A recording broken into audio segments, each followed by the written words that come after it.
బాపట్ల జిల్లా కొల్లూరు మండలం చిలుమూరులో భువనేశ్వరి పర్యటన.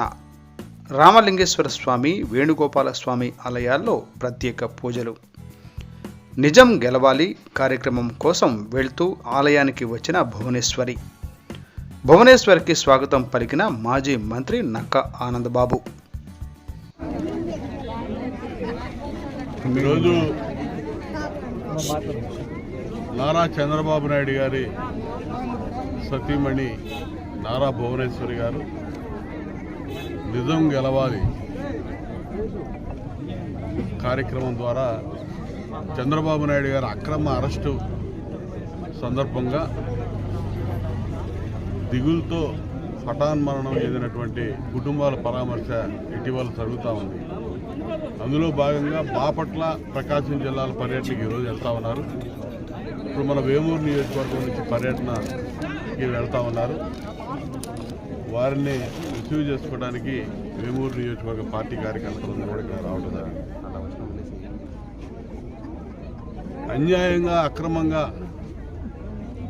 నారా చంద్రబాబు నాయుడు గారు 14 ఏళ్ళు ముఖ్యమంత్రిగా, ప్రతిపక్ష నాయకుడిగా, దేశంలోనే గొప్ప పేరు ప్రఖ్యాతులు ఉన్నటువంటి వ్యక్తి చంద్రబాబు నాయుడు గారు. మచ్చలేనటువంటి నాయకుడు చంద్రబాబు నాయుడు గారు.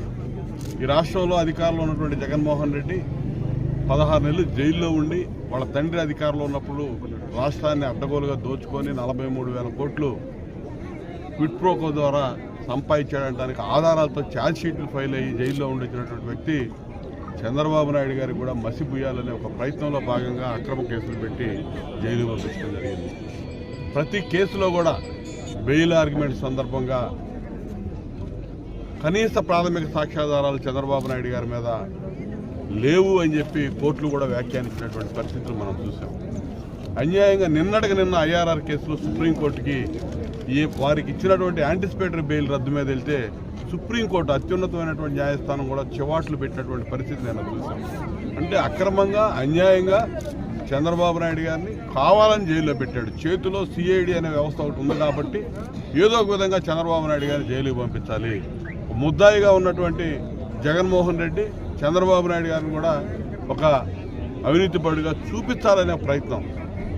చంద్రుడి మీద ఉమ్మేస్తే తిరిగి మొహాన పడిద్ది అన్నట్టుగా అది జగన్మోహన్ రెడ్డికే మొహాన పడింది. జగన్మోహన్ రెడ్డి పుట్టుపూర్వోత్తరాలు, ఆయన బతుకంతా కూడా ఇవాళ వాళ్ళ చెల్లె రోడ్డును పడేస్తూ ఉంది. ఇవాళ చూస్తూ ఉన్నారు ప్రజలందరూ కూడా నేను ఎటువంటి వాడనేది. కాబట్టి ఇవాళ నారా భువనేశ్వరి గారు ఎప్పుడూ బయటకు రానటువంటి ఆవిడ, ఒక గృహిణిగా ఉన్నటువంటి భువనేశ్వరి గారు చంద్రబాబు నాయుడు గారు జైల్లో ఉన్నప్పుడు మొదలుపెట్టినటువంటి నిజం గెలవాలి కార్యక్రమం ఇవాళ స్వాంతను చేకూర్చే చర్య. పార్టీ కార్యకర్తలు అనేక మంది అసూలు బాశారు. వారి ఇళ్లకెళ్ళి వాళ్ళకి ఆర్థికంగా కొంత తోడ్పాటును అందించి, భరోసానిచ్చి మేమున్నాం మీకు తోడుగా అని చెప్పి వాళ్ళకి ఒక ధైర్యాన్ని ఇవ్వడానికి మరి ఇంటిల్లిపాది ఒక చంద్రబాబు నాయుడు గారు, నారా లోకేష్ గారు, భువనేశ్వర్ గారు అందరూ కూడా మరి అలా ప్రజల కోసం మమేకమై పనిచేస్తున్నటువంటి తీరు రాష్ట్రంలో ప్రతి ఒక్కరు కూడా చూస్తూ ఉన్నారు. ముఖ్యంగా మహిళా తల్లులు భువనేశ్వరి గారు వెళ్తున్నటువంటి కార్యక్రమాలకి విపరీతంగా వస్తూ ఉన్నారు. ఆవిడని ఆదరిస్తూ ఉన్నారు, అప్పుని చేర్చుకుంటూ ఉన్నారు.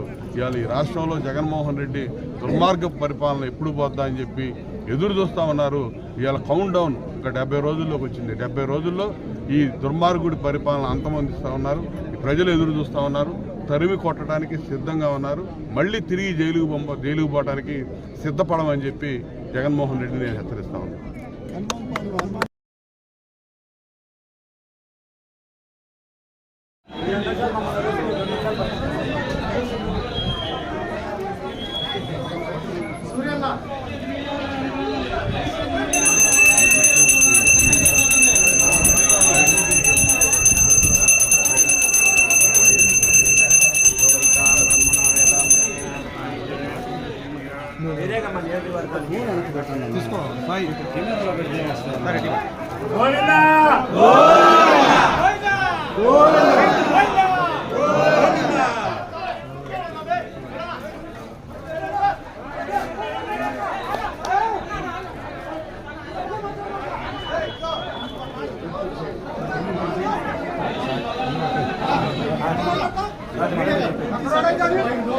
Gracias.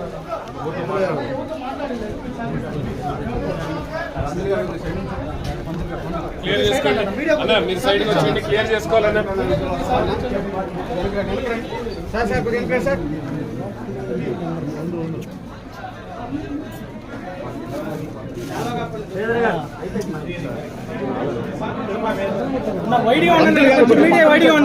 పంతులు గారు మీరు సైడ్కి రావాలి.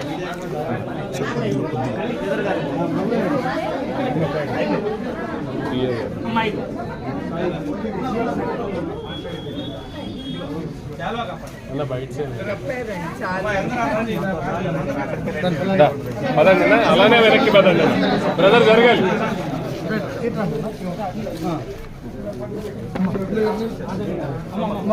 ప్లీజ్ తల్లి ఆగాలమ్మా, ప్లీజ్ ఆగాలి తల్లి.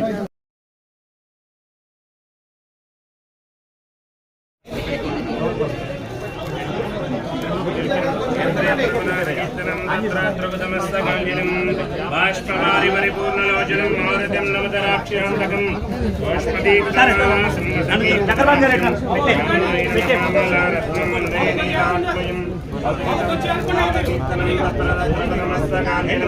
బాష్పవారి పరిపూర్ణలోచనం మారుతం నవతరాక్షాంతకం గోష్పదీకృతవారాసం మతకీకృతరాక్షం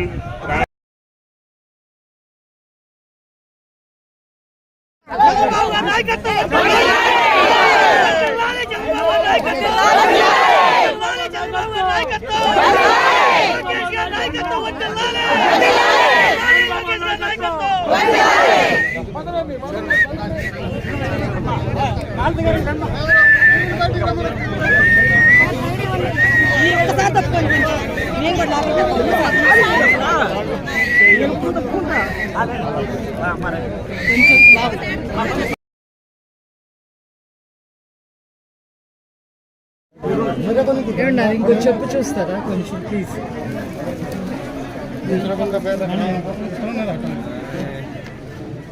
థ్యాంక్ యూ సో మచ్.